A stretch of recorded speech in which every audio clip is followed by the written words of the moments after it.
حبايبي شلونكم شخباركم؟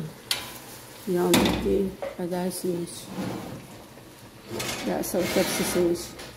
هاي قبل شوي خليتها قبل 3 دقايق تقريبا. نأكل منها ان شاء الله. اشوف اسوي زلاطة مالت الطماطم البصل مع السمك حبايبي. هاي حطيت الطماطم هنا والليمون هنا البصل هنا الصوص مال السمك اللي على الوجه مالي. وانا اتمنى ان شاء الله تستوي على النص واخلي هالاشياء من تستوي ما اشوفكم. مع السلامة حبايبي.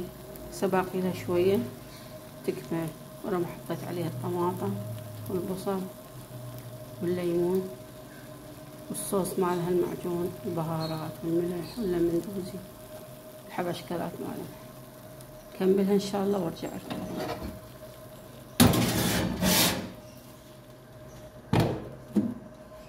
حبايبي كمل عندي السمك. هاي تم اللحمة.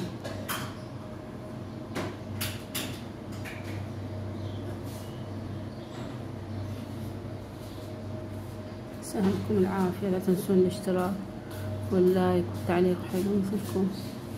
مع السلامة.